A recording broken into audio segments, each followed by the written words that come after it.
avec Yes. C'est notre moment. Dites oui aux actualités dans votre journal TV. Transformez votre intérieur avec Zinda. Zinda, mon rêve se réalise enfin. Jumina, Tiago, Jumina, orange, fraise et coco, si parfum Marisa Caraza, Jumina, Mina Metiamna. Manolotra ho anao ny vaovao. Salama tompoko, tonga soe tamin'ny Pegasus e. Zahay dia mamokatra kidoro vita avy amin'ny mosy. Tena mateza, voanja fiafy. Manolotra anao ny vaovao.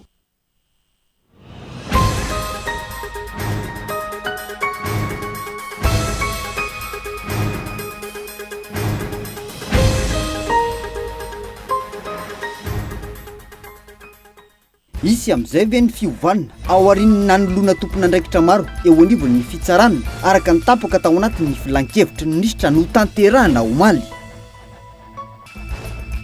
Ny hanomezana sehatra azy ireo anatin'ny ministera sy ny sampandrara hafa ary ny hialan'ny forongon'ny fitondrana teo aloha no fangatahana ny verimberina nandritra ny fionana teo amin'ny prime ministre lehibe ny gouvernemanta sy ireo tanora. Antokona asa manana tsara toerana lehibe amin'ny fampandehanana raharaha eto amin'ny firenena ny administratera civil antony ny rosona tamin'ny fikaonan-doha nasionaly androany ho ny teo anivony ny sinad. Tafaverina ho vakoka iraisampirenena hita maso indray ny parka nasional ao Marojejy raha toka isan'ireo voasokajy ny UNESCO ho isan'ny faritra Tandrendromondoza nanomboka ny taona 2020. Niverina ny daraka bomba tamina sivily tao Palestina tany avaratry Gaza indray ny tafika anabakabaka Israeliana omaly vao maraina nateo aza ny fifanarana ampiato ny ady aloha. Ny antsiprian'ireo no arahantsika ato anatin'ny fahampalalam-baovao.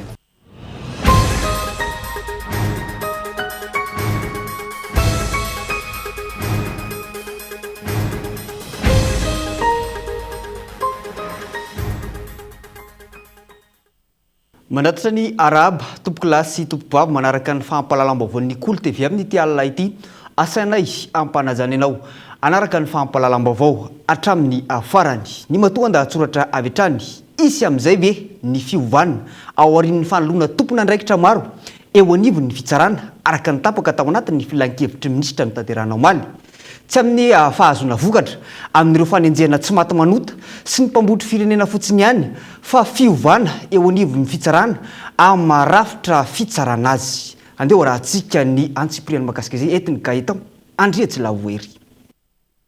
Nametraka fanantenana ho an'ny vahoaka malagasy iray manontolo ny fepetritra samihafa noraisina ho fanasaziana ireo nanodikodina ny volam-panjakana nanondrana antsokosoko ny arem-pirenena nampanjaka ny kolikoly sy ireo nilaza ny tena ny ho tsy maty manota raha vao niroso tamin'ny fanavaozany sika.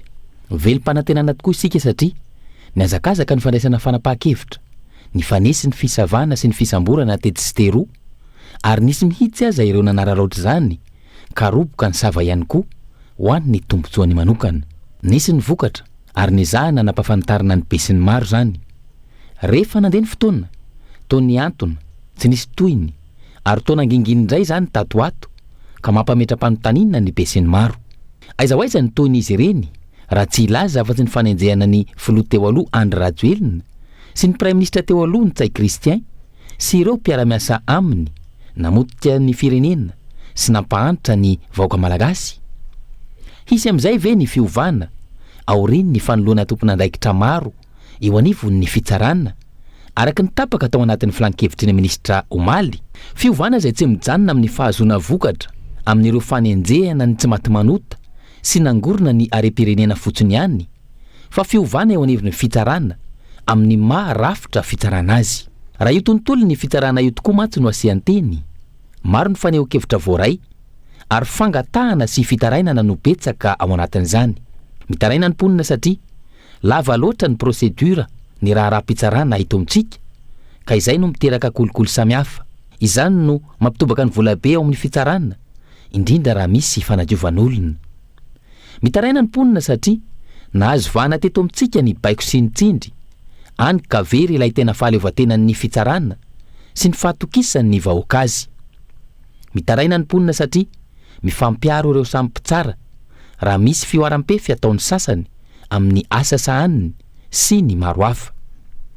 eo anatrehan'izany rehetra izany dia mangataka ny vahoaka mba ho fitsarana lavitry ny kolikoly avolenta sy fitsarana lavitry ny firaisana atsikombakomba no hisy eto Madagasikara. Mangataka ny mponina mba ho fitsarana maleo tena marina ny misy ka tsy hisy intsony ny tsindry sy ny baiko ary ny teny midina mety hanova ny fanapaha-kevitra ho raisin'izy ireo.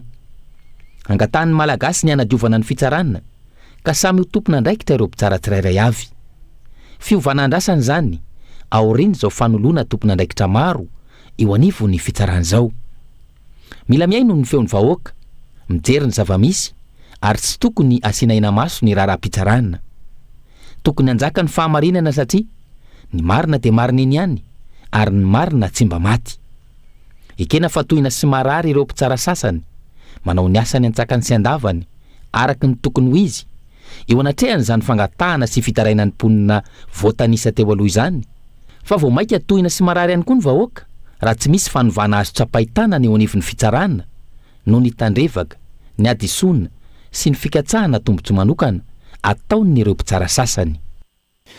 Akoho ny fionana teo amin'ny praiminisitra lehibe ny governemanta sy ireo tanora tao anatin'ny jenjed ny hanomezana sehatra azy ireo anatin'ny ministera sy ny sampandrara hafa ary ny ialan'ny firongon'ny fitondrana teo aloha no fangatahana ny verimberina nandritra ny fionana teo amin'ny praiminisitra lehibe ny governemanta sy ny tanora-potolona androany izay mendrika no omena andraikitra kosa ho ny nambarany praiminisitra androany. Entsora Soaromalala no mitondra ny antsipriam-baovao mahakasika izay. Ny aona mivantana tamin'ireo tanora eno ny fangatahana sy ny marary azy ireo ny praiminisitra lehibe ny governemanta androany nomena feam-potoana 2 minitra avy ireo solotena isaky ny fikambanana nandray fitenenana. Anisan'ny resy ny verimberina nandritra ny fionana ny amoahana ny naman'izy ireo miisa 4 mbola voatazona hatramin'izao ny hanomezana anjara toerana ireo mpitolona eny anivon'ny ministera sy ny sampandrara hafa ary ny ialan'ny firongon'ny fitondrana teo aloha. Fotoana izao anoloana ny fifandonana amin'ny fifanankalozan-kevitra ary anjakan'ny lalàna fa tsy nitahotra. Amin'ny mampisolo vavaha dia mangataka fampihavanana ny tenako amin'ny anaran'izy ireo, mangataka famitsorana azy ireo izahay satria ho vahaolana farany ny fitazonana amponja. Tsy fahavalon'ny fanjakana ireo tanora ireo fa zanaky ny firenena mitaky fiainona sy rariny.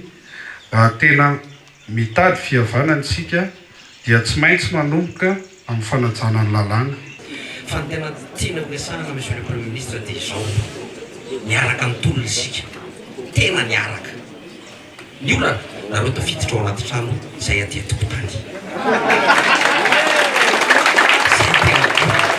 dia lasa misy elanelana rindrina ngeza be eo anelanelantsika dia miteny izay dia tsy misy miaino dia lozika amin'izay namanay lasa manao an'ilay hoe naprisian'ny président PRRM mihitsy hoe rehefa misy tsy mety ataonay dia mitenena dia lasa izy nyteniteny amin'ny arabe naprisian'ny PRRM mihitsy hoe raha misy manome vola nareo dia raiso rehefa avy eo raisin'le vola ataon'ilay desante midy ary izy androany tena malahelo izay. Betsaka ireo lesika tazana ao anatin'izao governemanta mijoro izao ary tsy tokony ho raisina fahavalo izy ireo ny mpanakiana. Ankoatr'izay mampanahy ireo tanora ny mikasika ny fikonam-pirenena ireto farany izay nanamafy fa concertation ministérielle no hita fa tsy concertation nationale. Inona no mahatonga an'izay fiazakazahana tampoka izay, inona no antoka ahafahanay matoky ny vokatra izay iseho amin'izay fikonam-pirenena izay. Manarak'izay anavaontsika sa hanova mahitsy ny fanontaniana. Betsaka ireo mpambotra firenena sy ireo firongony mbola miodiody aiza ho aiza tsika manonana izay faninjehana in'izay sy fametrahana ny mangarahara tsy hahatonga ny Madagasikara ho tany fehezin-dalàna fa ho tsy ho tan-dalàna fotsiny. Mankasitraka indrindra fohy dia fohy fa mazava dia mazava angambany. Soratra tanora nianatra diplôme za fa aditiko le miteny misy zavatra be dia be tsy mety ataon'ny gouvernement amin'izao io. Raha miteny ny amin'ny endrina ny amin'ny ilany aza raisina hoe fahavalo raiso reny ohatrany hoe pilier ary ohatrany mety maro za tenenindra ile correction ohatran'ireny raiso fa tsy adversaire tompoko izay tanora ary tena tso mpanohana refondation mihitsy za fa kosa mpanohana tsy piso lelaka. zay rehefa tsy mety tsy mety rehefa mety bravo. Tsy manome tombontsoa ny olombitsy aho hoy ny Prime Ministre. Olona mitady ny tombontsoany manokana no hita fa tsy ireo mitady ny tombontsoany ireo mpitolona izay mendrika no mena andraikitra hoy izy tsy anala-baraka ny tanora rehetra. Tsy fanehoan-kevitra no antony fisamborana zay zany zavatra tsara. Tsisy olona voasambotra no fanehoan-kevitra zany eto. Mandeha fanadihadina ny zavatra fantatro zany zao maly raisin'ny filohan'ny fanavozana ny fianakavian'izy telo angamba sa efatra fa niarany sakafo tamin'ny filohan'ny fanavozana zareo maly ny resaka momba an'io dia efa isy zany ny fepetra ho raisin'ny filohan'ny fanavozana zay zany aloha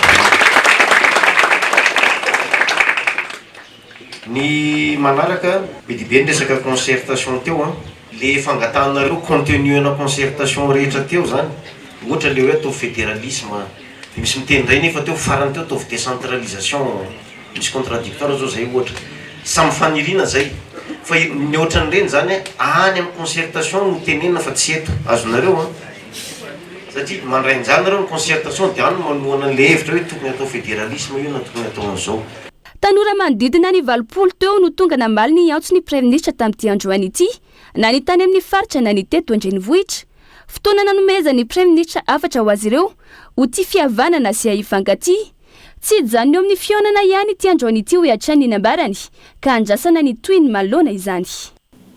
Makasika izay raharazany izay da izay hatrany raha ny vaovao izay voaray tam-pelantanana dia nivoaka ny hariva teo ny didy fitsarana mahakasika an'ireo tanora ZNZ izay voatazona teo anivon'ny polisim-pirenena ka napetraka eo ambany fanaraha-mason'ny fitsarana na sous contrôle judiciaire i Herjo araka ny fanambarana ofisialy navoaka ny ministera ny fitsarana izao alina izao araka ny vokatry ny fanadihadiana voaray mihevitra ny fitsarana fa tsy mpanakorotana izy ireo tanora ZNZ voakasika na teo azy ny fanakalozana SMS sy WhatsApp teo amin'ny Herjo sy ireo voaroroy tamin'ny fanonganam-panjakana nisy manamafy ny ministera fa manana sofeno aneo hevitra izy ireo saingy tsy maintsy tanterahana ao anatin'ny fanajana ny lalàna velona izany hiatohana ny filaminana eto amin'ny firenena. Lafim-baovao hafa kosa indray tsy nisy taratasy nosy niavina nandritra ny dia natao tany Washington ho ny Prime Ministre lehibe ny gouvernemanta manoloana ireo vaovao izay miparitaka fa nanao fifanarahana mahakasika ny varamada tany antoerana ny tenany fifampiresahana fotsiny ihany no natao fa tsy mbola nisy na inona tapaka tamin'izany raha ny fanazavana. Andeha rahantsika trano ny fanampim-baovao mahakasika izay entiny Entsora Soary Malala. Tsy nisy fifanarahana natao, tsy nisy taratasy nosy niavina nandritra ny dia natao tany Washington ho ny Prime Ministre lehibe ny gouvernemanta manoloana ireo vaovao miparitaka fa nanao fifanarahana mahakasika ny varamada tany antoerana ny tenany. Izy izay nanamafy fa tsy nahazo andraikitra ny amin'ny fifanarahana mahakasika ny varamada raha ny fanazavana. Fionana tamin'ny bankiera sam-pirenena sy ny Fonds monétaire international no antondi raha ny fanamafisana hatrany. Ny dia nalehako tany Washington dia fionana tamin'ny Banque mondiale sy ny Fonds monétaire international. Tsy nahazo andraikitra hanao négociation momba ny varamada. Tsy marina zany ny vaovao nivoaka fa nisy fifanarahana momba ny varamada natao tamin'ny Washington. Tsy marina iny fa rehefa miresaka tsika moa tsy maintsy manontany an'iny kosa ny Amerikana hoe ahoana ihany io satria $1 milliard io projet io tsy nisy zavatra nisoniavinay ka tompoko fa io moa zany fifampidiniana mbola mandeha satria ny Amerikana zany miaya izy hoe volanay engagé ao $1 milliard. Aratsahevina ny paritaka indrindra tao amin'ny tambazotra tserasera fa mamela malalaka ny fanohizana ny tetika Sabasy Toliara izay niova anarana ho varamada ny fitondrana fanavaozana. Fifampiresahana tsotra no natao izy fa tsy mbola nisy na inona tapaka ka manitsy ireo izay minima naparitaka vaovao diso ny tenany. Lafombaovao mahakasika ny eny amin'ny lapan'ny anteny mera-pirenena eny Tsimbazaza. Tsy nisy lanona ampamaranana teny Tsimbazaza androany fa tamin'ny alalan'ny didim-panjakana noraisina tamin'ny filan-kevitry ny minisitra Omaly no nanakatonana ny fivoriana tsy ara-potoana teny anivon'ny anteny mera-pirenena raha ny fanazavany ny filohevitry ny anteny mera-pirenena avy ao Fianaratsoa tsy maintsy ho faranana amin'ny fotoam-pivoriana ara-potoana amin'ny volana May ho avy izao kosa ny fanadihadiana parlementaire efa nosokafana tamin'ny taona 2024 momba ireo raha mafana raha ny fanazavana. Andeha rahantsika ny antsipriam-baovao mahakasika izay entiny Rina Fitiavana. Ny farana androany ny 12 andro faharetan'ny fivoriana tsy ara-potoana teo anivony anteny mera-pirenena raha nanomboka ny 17 ny volana Aprily lasa teo izany. Ny afaka ny famaranana ny fotoam-pivoriana tamin'ity indray mitoraka ity tsy nisy ny lalonam-pamaranana toy ny mahazatra teo aloha fa tamin'ny alalan'ny didim-panjakana no raisina nandritry ny filakevitry minisitra Omaly no nanakatonana ity fivoriana tsy ara-potoana ity. Ny fotoam-pivoriana ara-potoana no tsy maintsy misy lanonam-panokafana sy lanonam-pamaranana raha toa ka tsy voatery isy lanonam-pamaranana kosa ny fotoam-pivoriana tsy ara-potoana ho ny fanazavan'ny filoham-hevitry ny anteny mera-pirenena. Voalaza ny lalam-pandrenana amin'ny andininy fahenina amby 70 ny fivoriana tsy ara-potoana dia ny filakevitry ny minisitra no mamaritra ary miantso ny solombavam-bahoaka ao anatin'ny lahadinika tokony atao amin'ny fivoriana tsy ara-potoana zany. Dia voalaza ihany koa anatin'izay andininy fahenina amby 70 zay hoe rehefa tapitra ny lahadinika dia faranana amin'ny alalan'ny didim-panjakana dia izay dia raisina ao anatin'ny filakevitry ny minisitra. Fa ny fivoriana tsy ara-potoana kosa dia tsy voatery hafeno ny 12 andro satria ny voalaza lalàna dia 12 andro fivoriana tsy ara-potoana fa raha toa ka vita mialoana andray andro na 2 andro ilay lahadinika izay niantsoana dia faranana amin'ny alalan'ny didim-panjakana. Maloana ireo fanadihadiana parlementaire efa nosokafana tamin'ny fotoam-pivoriana faharoa ny volana Oktobra 2024 izay andrasan'ny mpanara-baovao ny tohiny sy ny valiny fanadihadiana toy ny Raharaha Jirama ny fitoriana mahakasika ny filoha teo aloha. Nanamafy ny filohan'ny anteny mera-pirenena Fianarantsoa ho tohizana ary tsy maintsy ho faranana amin'ny fotoam-pivoriana ara-potoana amin'ny volana May ho avy izao ireo fanadihadiana parlementaire ireo ahafantarana ny vokatra izany. Ary eo ihany koa ny atao hoe ny fananganana ny commission d'enquête na ny parlementaire izay efa natomboka tamin'ny session ordinaire farany tamin'ny mois de décembre zay dia hitohy zany io enquête parlementaire io amin'ny session ordinaire ho avy io izay manomboka amin'ny talata voalohany moa voalaza ny lalam-pandrenana. Tsy maintsy hitantsika eo ny vokany fa misy lalàna maromaro mamaritra an'io. Ohatra rehefa misy ny raha ara-pitsarana mandeha dia mijanona ho azy ny enquête parlementaire tsara ny ahafantarany rehetra an'izany mba tsy hihinana mambolona na hoe iheno fanazavana samihafa mety ho diso. Jaivana, isa lahadinika noresana nandritra ity fivoriana tsy ara-potoana ity ny fanoloran'ny Praiministra ny fandaranasa natanterana ny politika ankapobeny ny fanjakana taoriany navoatendra ny ity farany. Miala sasatra kely mandritra ny 10 andro ireo solombavam-bahoaka taoriany fivoriana tsy ara-potoana ny faran'androany ka hiverina andapana indray izy ireo ny talata 5 May ho avy izao hiatrika ny fivoriana ara-potoana voalohany amin'ity taona 2024 ity andinika ny volavolan-dalàna mifehy teti-bolam-panjakana na sy mpanitsinana ny LFR 2026. Andrasana ihany koa ny fifanatriana mivantana eo amin'ny governemanta sy ny solombavam-bahoaka momba ny asan'ny fahefana mpanatanteraka. Lafombaovao mahakasika ny fitantanana ny asa-panjakana antokonasa manana anjara-toerana lehibe amin'ny fampandehanan-draharaha eto amin'ny firenena ny administrateur civil antony nirosona tamin'ny fikonan-doha nasionaly androany ho ny teo anivon'ny syndicat national des administrateurs civils aorian'izao dinika izao tokony anana fahasahina hanohitra sy ametram-pialana manoloana ny baiko tsy mifanaraka amin'ny lalàna ny mpiasa-panjakana tahaka ny administrateur civil hoy ny ministry ny asa androany nandritra ny fanokafana. Andeha horantsika ny antsipriam-baovao mahakasika izay etiny Gabin Eloa. Taoriny fakankevitra isam-paritra niroso tamin'ny fikonan-doha nasionaly ny eo anivon'ny antokonasa administrateur civil eto Madagasikara naravona ho teboka 5 ireo lohahevitra nodinihina nandritra ny fikonan-doha tany fotony dia ny rafim-panjakana, ny rafim-pifidianana, ny asa fisoloana tena ny fanjakana, ny fametrahana ny fanjakana tsara tantana ary ny fitsinjaram-pahefana tena manakaiky vahoaka. Ireo no hitany administrateur civil fa mila havaozina indrindra ny lalàna momba an'ireo teboka ireo ho fanavaozana sy fanatsarana ny fanatanterahana ny asam-panjakana ito amintsika raha ny fanazavana. Zava-dehibe loatra tokoa ny andro androany satria araka ny voalaza mibebeny dia efa naray lasa zay no nanatanteraka dinika regionaly nasa ny administrateur civil manerana ny rosy fa androany kosa zany dia aravina zany hevitra rehetrarehetra zany akoatran'ny faritra Analamanga zay tsy navita zany atambatra amin'ity andro ny fandravonana ny hevitra rehetra ka ny hevitra tapaka zany dia hoentina makany amin'ny firenena. Tsara ny finiavana anavao sy tondra ny sosokevitra momba ny asam-panjakana tsy tokony hijanona ho antotan-kevitra fotsiny izany fa mila fahasahina hoy ny ministry ny asa ny fampanana asa sy ny asam-panjakana nandritra ny lahateny ho fanokafana ity fikonan-doha ity ny maraina teo teny amin'ny sekoly ambony mpanofana ny mpiasam-panjakana na ny ENAM Androhibe ilaina ihany koa ny firaisan-kina hoy ny fanazavany atrany ny administrateur civil no misahana ny antsasa-manila ny fitantanana ny raharam-panjakana avy ny fotony miakatra ety amin'ny foibe arak'izany tokony aneho ireto farany fa olona manana ny hery sy ny maha izy azy eto amin'ny fireneny tsy tokony hanaiky tsindrina sy baiko koa ny mpanao politika na olom-boafidy izay tsy nianatra momba ny asany intsony manomboka izao ianareo hoy ny ministra raha nampita afatra ho an'ireo administrateur civil.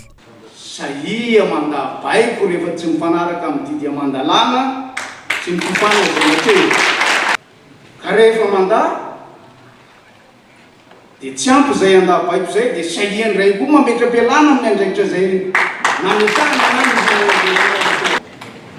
fa so dia izay no fandoto ray tandroka ka tsy leon'ny rano raisiny koa aoka samy ho tomponanjoka ary hoan'ny tomponandraikitra mety ilaza nareo hoe zay mako amin'ny toeran'ny mpanatanteraka manaika fa amin'ny toeran'ny mpanatanteraka tsy atao ho fitaovana anatanterahana ny zavatra ny fanohitra amin'ny tombotsoa-pirenena fa mety misy koa amin'ny toerana mpanapa-kevitra ka rehefa mangina isika manoloana ny tsirarina rehefa mangina isika manoloana ny tsy mety rehefa mangina isika manoloana ny fahavoazana dia piraitsykombakomba isika zay afahana manatanteraka izany lalantsaina izany ho an'ny mpiasam-panjakana rehetra hirosoana ihany koa ny fikonan-doham-pirenena ho fanavaozana ny asam-panjakana hoy ny ministra androany fotoana karakaraina ahafahany mpisehatra rehetra amin'ny asam-panjakana sy asam-panjakana ambony hitondra ny volavolan-kevitra anavaozana ny fomba fiasa ny didy amandalana sy ny sisa ho any eo anivony administrateur civil hisy komity manokana hitantsoroka ny fandrindrana ireo fehinkevitra tapaka nandritra ny dinika ary hitondra izany amin'ny fikonan-doham-pirenena ho fanavaozana ny Repoblika ny Madagasikara. Lafim-baovao mahakasika ny toe-karena eto Madagasikara ambany ny fampiasam-bola ho an'ny secteur secondaire na ny asiatry ny indostria sy ny fanodinana akora teto Madagasikara tato anatin'ny 20 taona farany nahazo vahana kosa ny fampiasam-bola ho an'ny siatry ny numérique sy ny secteur des services ho ny teo anivo ny EDBM raha nanao ny tatitry ny fitsanganany tao anatin'ny 20 taona izay tranga izay mbola mila jerena akaiky raha ny fanazavana andeo raha antsika ny tsiporiam-baovao makasika izay etiny Daniela Minoarso. Mandidina ny 7,774 alina ny orinasa nitsangana teto amin'ny faritra Analamanga tao anatin'ny 20 taona farany ka mpiara-mombona tokoa malagasy no manana anjara be indrindra amin'ny ankamaroany ireo orinasa ireo. Araka ny tatitra navoaka ny EDBM na ny Economic Development Board of Madagascar, malagasy ny 900, 2,700 teratany sinoa, 700 teratany frantsay. Ho an'ireo orinasa nitsangana ireo Niompana bebe kokoa tamin'ny secteur des services na nisehatra ahitana asa izay manolotra tolotra toy ny banky, fitaterana, fizahantany, sikoly sy hopitaly ary nisehatra ny nomerika ny fampiasam-bola n'ireo orinasa nitsangana ireo, raha mbola kely na ambany kosa ny fampiasam-bola ho an'ny secteur secondaire na nisehatra ny indostria sy ny fanodinana koa raha nitatitra trany. Antotanisa izay mbola lavitrezaka raha oharina amin'ireo firenena sasany ety Afrika. Misy hatrany ny fepetra tsy maintsy arahana ireo nanangana orinasa ho fanajana ny fitsipika sy ny sata mifehy ny fandrarana aorian'ny fitsanganan'ireo orinasa eto an-toerana. Amin'ilay création zany dia ny voalohany indrindra aloha dia ny ao amin'ny direction générale ny impôt izay misy obligation fiscale ny société rehetrarehetra izay créé dia anisany tsy maintsy manefa ny adidiny au niveau ny direction générale ny impôt.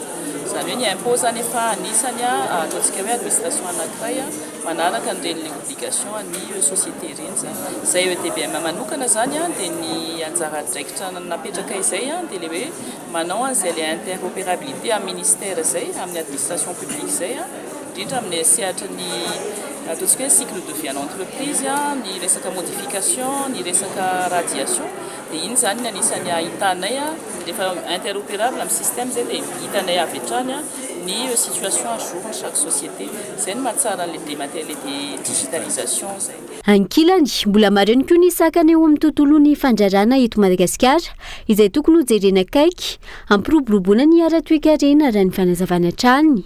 Ny climat des affaires moa zany iny évolutif fa niezaka atao hanatsarana ny climat des affaires démarche continue, c'est le démarche continue de progrès foana zany. Tokony andraikitra ny EDBM amin'izay le hoe fanatsarana ny tontolon'ny fandrarana izay dia le fiara-miasa ministère zany no tena fahinondra raha ahafahana manatsara n'ireo le ataontsika hoe indicateur clé amin'ny ataontsika hoe climat des affaires attractif zay zany. Miara-miasa ihany koa amin'ny sehatra tsy miankina mi-identifier hoe aiza le tena blocage, ohatra ny hoe ny bureaucratie, ohatra ny hoe ny corruption zany zao anisany décrier foana, ohatra ny hoe ny instabilité institutionnelle zany anisany hoe miova le tompon-dra-draikitra ao anatina ministère, anisany frein zany ao anatin'ny tontolon'ny fandrarahana satria manano sarotra n'ilay fanaovana taratasy sy fanaovana ny hezika rehetrarehetra izay hoentin'ireo mpandrarareo miasa zany. Mankalaza ny faharoapolo taona nijoroany amin'ity taona ity ny EDBM na ny Economic Development Board of Madagascar. Ao anatin'izao faharoapolo taona nijoroany izao, hanamafy sy hampiroborobo ny fandrarana eto an-toerana miaraka amin'ny fiara-miasa amin'ny AFD, hanohy ny fanavozana nomerika, hanatsara ny fitantanana sy ny angodrakotra ara-toekarena, hanamora ny fampiasam-bola sy ny famoronana orinasa ihany koa ny avy eo anivon'ny EDBM raha ny fanazavana trany. Tontolon'ny toe-karena izay hatrany manoloana ny fanovoana ny rafitra CNV ho ANV na ny Alliance Nationale de la Vanille Madagascar dia nangataka 10 andro amin'ireo tompon'andraikitra ahafahan'izy ireo mampafantatra ireo tantsaha ho fantatra momba ity rafitra vaovao ANV ity amin'ireo tantsaha namany ny syndicat sy ny fédération ary ny groupement ny mpamboly la vanille ao amin'ny faritra Sava manoloana izany. Ankoatra izay takina ihany koa ho izy ireo ny fampidirana ny maronisa ao anatin'ireo anatin'ny rafitra ANV izay hanoloana ny rafitra teo aloha CNV. Handeha rahantsika ny fanampanazavana mahakasika izay. Mangataka izay tantsaha mpamboly foto misehatra amin'ny CPRN vanille mba izaheno antsasa mananila hameno ny rafitra ao amin'ny NV na ARV satria izaheno 20% ny olona mivelona amin'ny CPRN iny. Mba tsy ho petatoko ny rafitra mijoro dia ome aneny stati fonosy ny ANV io mba tsy hinanana ambony. Manentana ianare teknisianina ao amin'ny fitalevam-paritra mba hanentana re mpambolina manay mba ahafahan'izy ireo mifidy izay olona tena mahasoa azy fa tsy tsangan'olona no azy. Lafiny makasika ny toe-karena izay hatrany ahina izy fiatraikany ratsy eo amin'ireo institut de microfinance eto Madagasikara ny fakana etra 20 isanjato amin'ireo izay mametraka vola eny amin'izy ireo araka ny voarakitra ao anatin'ny teti-bolam-panjakana 420 mangataka ny eo anivon'ny association professionnelle des institutions de microfinance hampiatondra ny fampiarana io fepetra izay noraisiny io andeo raha antsika ny antsiporim-baovao makasika izay etiny onona saina. Nisy fianana nanomboka tamin'ny fiandohan'ity taona ity ny zanabola raisindreo mametraka vola na manao épargne eny anivon'ireo institut de microfinance. Nisy fandovana kely raha resaka hoe lalàna raketra moa zany no resahana mikasika ny imposition amin'ny RCM moa zany no resahana dia imposition amin'ny RCM amin'ireo ataontsika hoe intérêt zay azon'ny olona mametraka vola amin'ireo microfinance établissement microfinance reo. Dia raha misy olona zany mametraka vola amin'ireo établissement microfinance ireo dia rehefa mahazo an'ilay zanabola ireo olona ireo dia tataovana etra 20 isanjato mikasika an'izay zanabola azon'izay nanomboka tamin'ny 1er janvier 2026. Tokony ahato aloha ny fampiaran'io IRCM na ny impôt sur le revenu des capitaux mobiliers raha ny fangatahany ny association professionnelle des instituts de microfinance isoroana ny mety ho fianan'ny vola mihodina sy izay fiatraikany ratsy mety iseho. Ny etaeta ny IMF zany dia mba tsy ampiarina zay IRCM zay satria mety sanatria ampiemitra n'le mpametra-bola zany satria raha ny andrandry izy ohatra miteniteny fotsiny raha ny andrandry izy 100 000 ohatra dia mety io lasa latsaka izay le izy zany 80 000 ohatra dia eo zany tena etaetan'ny IMF ny mba tsy ampiarana an'izay IRCM zay so sanatria izy fiatraikany any amin'ny tany fampindramam-bola na ny crédit indray izay zavatra izay. Nitanterana tetsy hivandra ny fiaonana teo amin'ireo mpikambany APIMF sy ny fobe ampitondrana ankapobeny na ny DGI tanjona ny anamorana ny fifandraisana eo amin'ny rotota fa ihany koa hitadiavam-baolana amin'ireo sakana tsy ahafahan'ny institut de microfinance miroborobo araka ny tokony izy eto Madagasikara. Ny APIMF izay ivondronana institut de microfinance misa 40 amin'izao fotoana izao andrazana ankilany ny fanapa-kevitra ny fitondram-panjakana momba io IRCM nangatahana izy ireo io ny olona misitraka ny tolotra omeny institut de microfinance eto Madagasikara izay manodidina ny telo tapitrisa raha ny nambara ny APIMF. Dia iny vaovao ihany koa ny antsika misento vetivety ato anatin'ny dokam-barotra antsika mipita dia anatin'ny tapany faharoa ny fahampahalalam-baovao mbola irasantsika lafim-baovao maro ao anatin'ny tapany faharoa manasanao tsy saraka amin'ny vaovao ny Cool TV.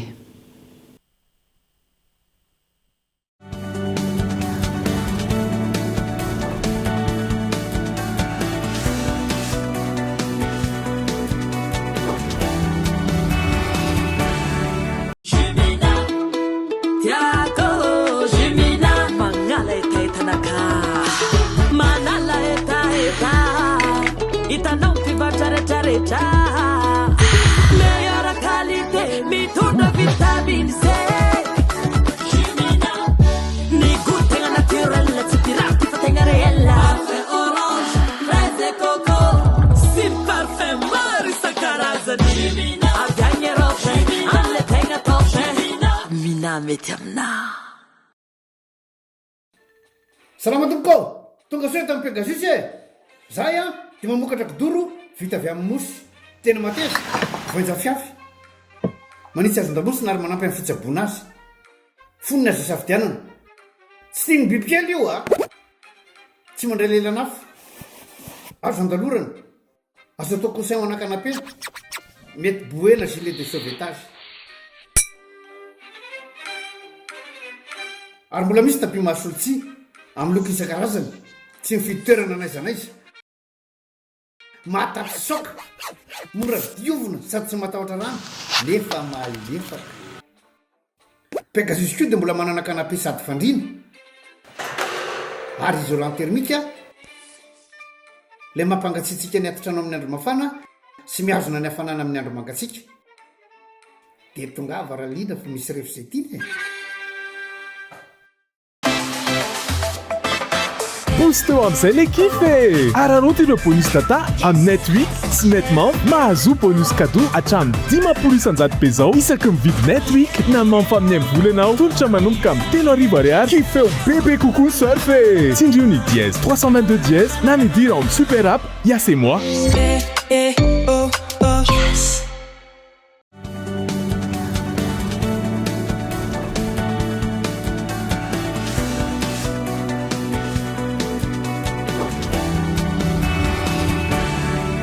Mbola terina trano ny araba tompoko lasy tompoko avy tonga sao tanatiny tapany faharoa ny fampahalalam-baovao amin'ity alina ity hanomboantsika izany ny lafim-baovao mahakasika ny fampianarana hamoraina ny fampiasana ny haitao arakajy mirindra hirosona amin'ny fampianarana ampitaindavitra eto Madagasikara hoy ny ministry ny fampiroboroboana ny haitao arakajy mirindra ny postra sy ny fifandraisan-davitra nandritra ny afanokafana ny etsika momba ny fampianarana ampitaindavitra fanohitra iray hampandrosoana ny firenena ny fanohanana ny lafin'ny fanabeazana amin'ny alalan'ny fampiroboroboana ny ara-nomerika raha ny fanazavana andeha rahantsika ny antsiporiam-baovao mahakasika izay eto ny rina fitiavana. Miroso miandalana makany amin'ny fampianarana ampitaindavitra isika eto Madagasikara amin'izao fotoana. Isantarana izany eny amin'ny tontolon'ny fampianarana ambony. Tetika asan'ny fitondram-panjakana izay tanterahin'ny ministeran'ny fampiroboroboana ny haitao arakajy mirindra, ny postra sy ny fifandraisan-davitra sy ny fampianarana ambony ny fametrahana université virtuelle na ny rafitra fampianarana ambony ampitaindavitra amin'ny alalan'ny internet. Anjara biriky hoentin'ny fanjakana ny fanamorana ny fampiasana ny haitao arakajy mirindra. Tafiditra anatin'izany ny fanomezana fitaovana nomerika toy ny solosaina sy ny finday ho an'ny université. Ny fanapariahana ireo tambazotra mpifandraisan-davitra anendika ny faritra maro ahafahan'ny mpianatra manaraka ny fampianarana ampitaindavitra. Izahay eo amin'ny ministera kosa zany dia miezaka manamora izay hoe tsy voafetra ny fotoana, tsy voafetra ny toerana, intsony ny fianarana ary mitovy lenta, mitovy vina ny tanora malagasy rehetra na eto an-drenivohitra na any ambanivohitra na any amin'ny faritra.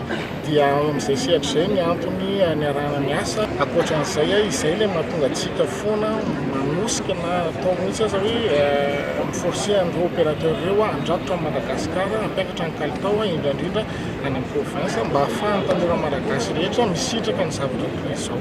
Misy ihany koa ny programme izay hoe ametrahana centre zany eraky ny faritra iarahana miasa zany mba au moins izay tsy afaka miakatra ety amin'ny ville nefa tsy manana fitaovana mba afaka manantona an'ireo centre araky ny sisiny.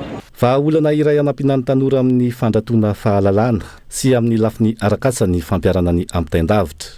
Antony hirosoan'ity sekoly miankina amin'ny fanjakana voalohany miampita any amin'ny fampianarana ampitaindavitra amin'ny alalan'ny internet. Tanjona lehibe dia hoe ahafahana mampiroborobo ny fampianarana ampitaindavitra satria ny CNTMA dia amin'izao fotoana izao dia efa miroso bebe kokoa amin'ny atao hoe université virtuelle publique. Izany hoe afaka mianatra n'aiza n'aiza amin'ny fotoana rehetra zany ny mpianatra ary anisan'ny ezaka lehibe ihany koa zany ny ampitarana izay fampianarana izay tsy eto Madagasikara fa afaka mianatra ihany koa zany amin'ny toerana anavy any. Totosain'andro any sy raha-pitsoeny amin'ny lapan'ny tanora sy ny fanatanjahantena Mahamasina ny etsika fampahafantarana ny fidirana amin'ity fampianarana ampitaindavitra ity. Tanjona ny ampalalana bebe kokoa ny torolalana ho an'ireo tanora anohy ny fianarana amin'ny alalan'ny ampitaindavitra. Tafaverina ho vakoka iray sampirena hita maso ny parka national ao Marojejy raha toka isan'ireo voasokajy ny UNESCO ho isan'ny faritra tandondomindoza izany nanomboka ny taona 2014 na izany tsy mijanona eo fa mila tohizana ny fanamafisana ny ezaka sy ny asa vita ho fanohanana ny fampandrosoana maharitra eto Madagasikara. Gaitao Andriatsy Lavoery. Ny taona 1799 no napetraky ny UNESCO ho isan'ny vakoka iraisam-pirenena tamaso ny valan-javaboary arovana ao Marojejy eo anelanelan'ny Sambava sy Andapa. Noho ny fanimbana be loatra ny hazo sy ny faritra manodidina azy, nivadika ary natsoina hoe tandindomindoza izy nanomboka ny taona 2010. Natao ny ezaka, napetraka niaraka tamin'ireo mpiara-miombonantoka toy ny UNESCO ny tetikasa Biocom ahafahana manala azy tao anatin'ny sokajy tandindomindoza.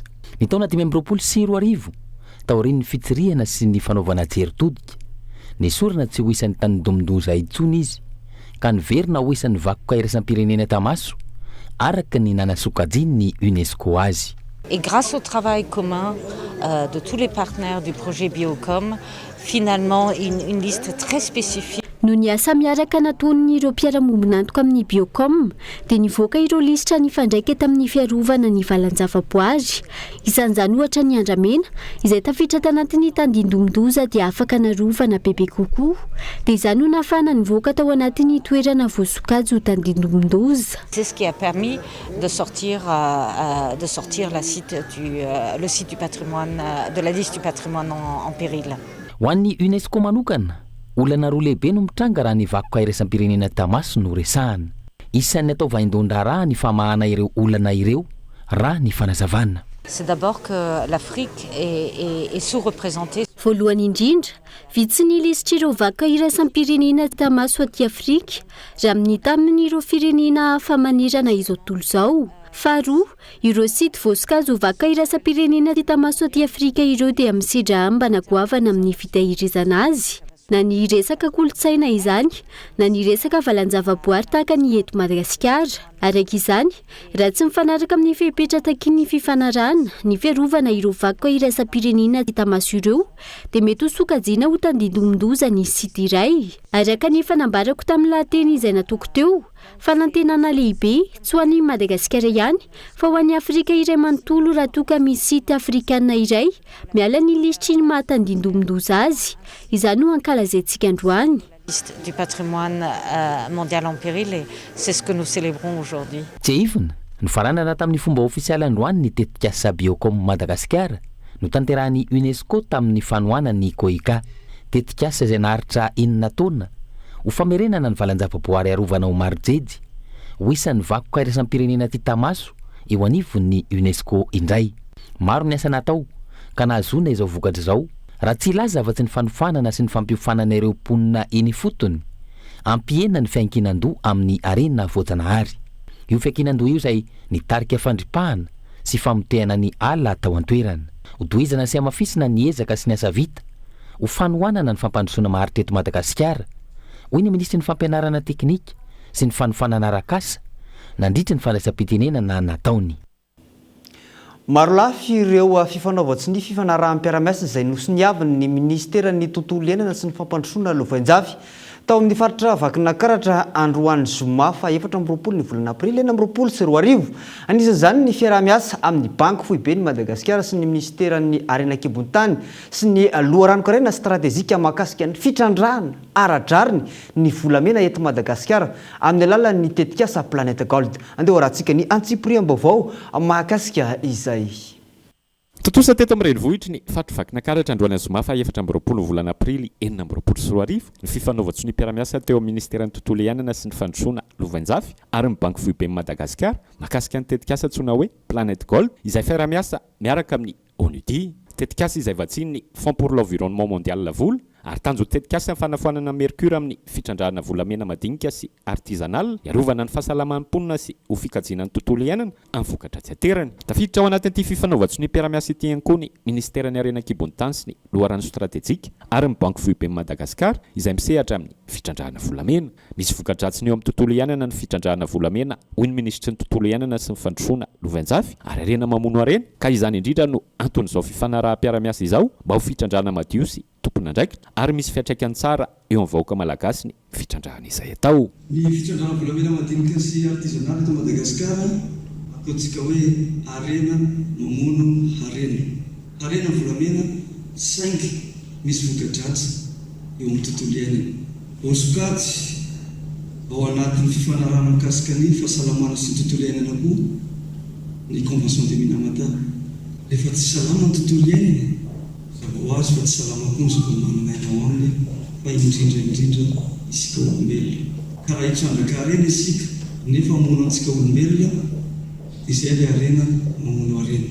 Ka isaorana eto fahatongavan'ny ministry ny Arenankibon-tany sy ny loharano stratejika ka iara-iasa akaiky isika mba tsy ho tonga amin'izay hoe arena mamono arena izay ny fitrandrahana volamena etsy an-daniny ny banque centrale ataoko hoe manana traikefa tsara iara-iasa amintsika mba ho fitrandrahana volamena madio tompona andraikitra ary isy fiantsakany tsara amin'ny vahoaka malagasy izany fitrandrahana volamena madinika sy artisanal izany.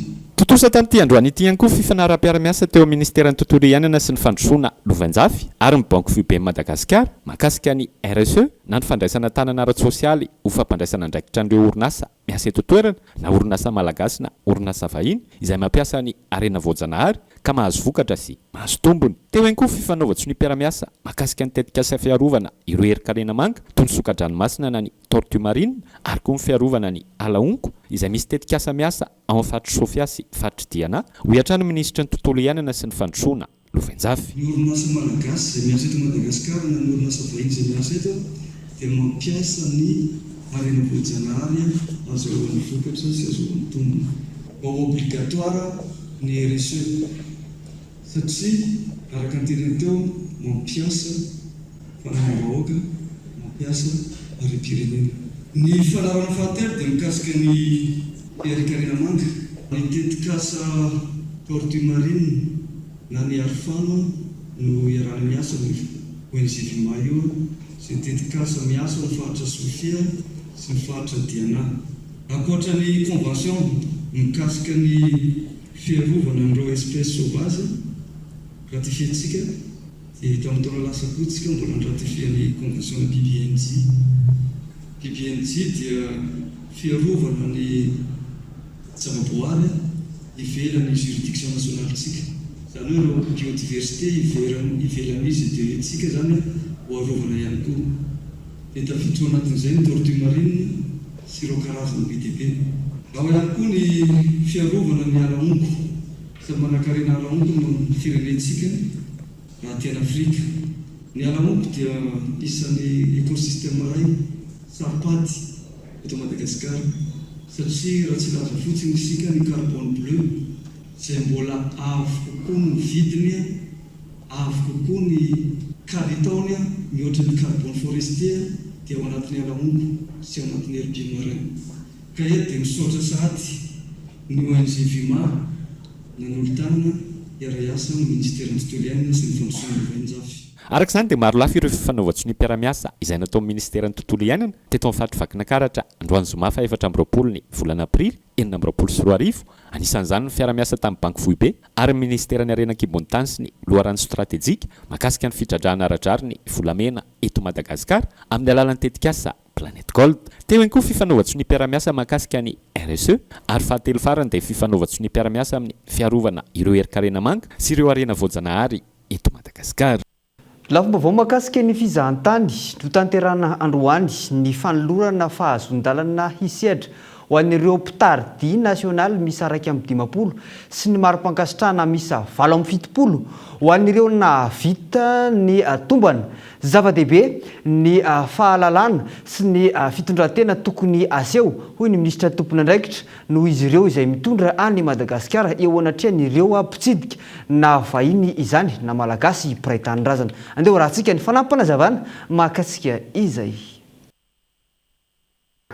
Tena ndray fanambongeza be hoe andao averina ny fanaovana tombana ny gida satria tsy afaka hanakana andreo gida tsy ara-dalàna anao ny azy tsika raha isika raha tsy manome agrément any gida izay le antony ary dia efa nanomboka izahay tsy ity akory ny voalohany tany Thomas nefa nisy 20 mahery any amin'ny faritra hafa efa be dia be ny natao fa ho an'Antananarivo zany dia hoe andao atomboka sy ampahafantarina fa hanomboka izy ty tsy hoe ity no izy dia izay fa fanomboana ity aroezahanay ho ampahafantarina anareo foana anisany ao anatin'izay hanombanana ny ezaka vitan'ny ministera ny fiakarana tany manara-dalàna misehatra ao anatin'ny asa ka heverina fahavalian'izany araka ny hitantsika teo tena mana-pahaizana ny tanora malagasy olanina amin'inona ary zany aleo voafaritra tsara ny zavatra hainy voafaritra ny asa ataony ary dia afaka valoriser zany ho an'ny ministera dia eo ny ministera anohana ahafahan'izy ireo misehatra amin'ny asa. Fisorohana ny fiparitany aretina ny fidiovana sy ny fahadiovana hoy ny teo anivon'ny ZRK événement antony hikarakarana izy ireo ny andiany voalohany amin'ny foire pro hygiène cosmétique izay ho tanterana etsy amin'ny Kianjabarea Mahamasina. Andeha rahantsika ny antsipriam-baovao mahakasika izay entiny olona saina. Ho tanterana etsy amin'ny Kianjabarea Mahamasina ny foire pro hygiène cosmétique andiany voalohany ho fampifindrona ireo mpiantsehatra amin'ny fidiovana sy ny fanadiovana. tao anatina crise sanitaire atsika nisy fotoana taorianan'izay nefa dia hoe inona amin'izay précaution tokony ho raisina. Rehefa précaution tokony ho raisina izay dia voalohany indrindra aloha tena ilaina raha vao resaka sanitaire izay dia ny resaka fahadiovana sy ny fidiovana. Ao anatin'izay indrindra ihany koa dia hoe ny olona rehetra isan'andro mba tsy tenenako hoe isaky minitra dia mila midioa ary mila zavatra amin'ny resaka fahadiovana na ampiasainy amin'ny vatany zany na ampiasainy amin'ny fitaovana na ampiasainy amin'ny fiainana iainany isan'andro mihitsy zany. Dia izay no antony zany hoe ampivondronana an'ireo orinasa rehetra misehatra ao anatin'izy io zany. Ao misy conférence mihitsy izay ahafantarana hoe ohatrohatry ny ahoana ny ahafantarana ity produit authentique dia ity produit copie satria be dia be any ivelany any ary ny akamaroany raha tazantsika ary zareo ireo dia mba tsy tenenako hoe izy rehetra mihitsy dia distributeur daholo orinasana distribution daholo izy ireo zany hoe zareo no mitondra le marque officialy ajifain'ny malagasy eto Madagasikara. Manodidina ny 70 ireo trano efa hita mandritra ity antsika ity raha ny fanazavana ary maro lafy ny tolotra omena. Amin'ny ankapobeny ny olona rehetra satria ao amin'ity hetsika ity zao raha tsy teny ohatra hoe resaka kosy ny zazakely reny misy ao anatina hygiène zany hoe eo ny zazakely, ny vehivavy sy ny aingo amam-bikany moa efa tsy lazaina intsony ny olon-dehibe rehetra ihany koa zany hoe rehefa le nahazo azy taona dia mba te hijerijery an'le fitaovana mba mahatanoranoora ohatra ahitana an'izay avokoa ho an'iray mpianakaviana indrindra ary tsy vitan'izay fa ho an'ny orinasa sy ny olon-tsotra. Inona ny antony hoe le orinasa satria zao ohatra hoe be dia be raha makeny amin'ny foot court rentsika dia misy orinasa izay manao nettoyage fotsiny. Dia misy ihany koa hoe ny any an-trano tsy vitan'ny ray aman-dreny sy ny olona intsony manadio ny tranony dia misy orinasa ao tonga dia hoe izy no manao ny nettoyage any amin'ny trano fonenanao na amin'ny orinasa anao na ireny orinasa lehibe firetage reny ary izy to mbola azahoana fialan-tsasatra makany manambato ho an'olon-droa hosarihana mandritra ny hetsika raha ny fanazavana hatrany ary izay rehetra manjifa mandray anjara avy hatrany amin'izay fisarihana izay. Tsy misy vidim-pidirana ny foire pro hygiène cosmétique izay ho tanterahana etsy amin'ny Kanja Bariany Mahamasina ny 30 aprily 2 May 2024. Hoentina amintsika manarak'izao reto indray ary ireo vaovao nisongadina notsongaina tao amin'ny page Facebook ny vaovao ny Cool TV ho an'ny androany. Teo amin'ny fahatelo taonany i Damian kely no narary 20 taona izy amin'izao tonga namaly ny antsovonjy nataony reniny ity zazakely ity ny vadiny filohan'ny fanavaozany Elzara Ndrenirina androany izay tonga teny antranon'izy ireo teny Ankadifotsy nangahery sy nitondra fanampina ary nitondra ambavaka ani Damian. Raha ny fantatra dia nisy mpitsabo manokana anio aretina io nalefa ny fitondram-panjakana hijery akaiky ny fahasalamana ity zaza ity efa andala ampandinihana ny tokony anampina azy amin'ny lafiny fitsaboana izy ireo ankehitriny raha ny fampitambo avao.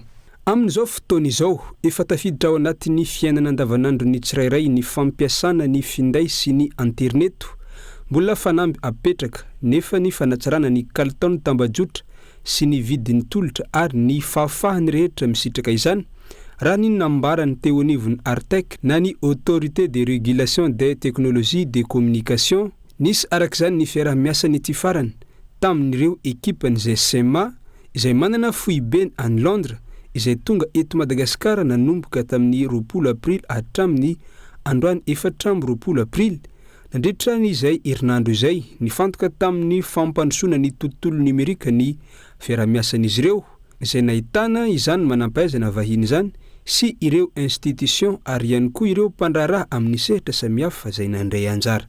Nisy vehivavy iray hitafaty tanaty rano teny Anosikely Andohatanjona Itosy androany maraina akanjo miloko volomparasy sy t-shirt mainty no nanaovany efa tsy nitafy kosa ny tapany ambany raha ny fampitam-baovao azo avy teny an-toerana.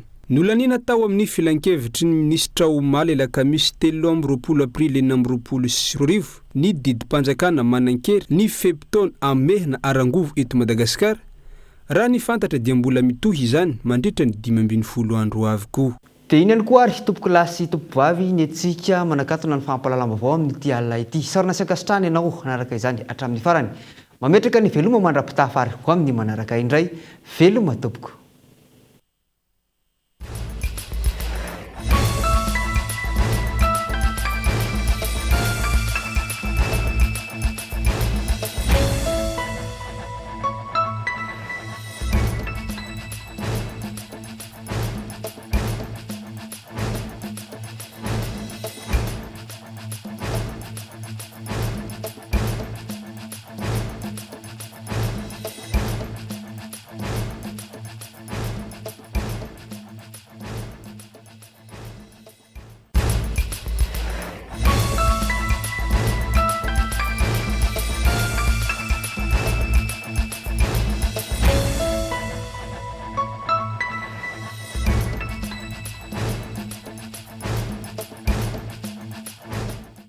Transformez votre intérieur avec Zinda.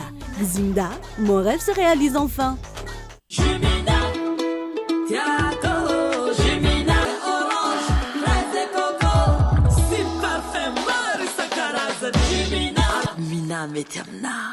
Nanolotra ho anao teo ny vaovao. Salama tompoko, tonga soe tamin'ny Pegasus e. Zahay dia mamokatra kidoro vita avy amin'ny mosy. Tena mateza, voanja fiafy. Vous a présenté Ny vaovao. Avec c'est notre moment. Dites oui aux actualités dans votre journal TV.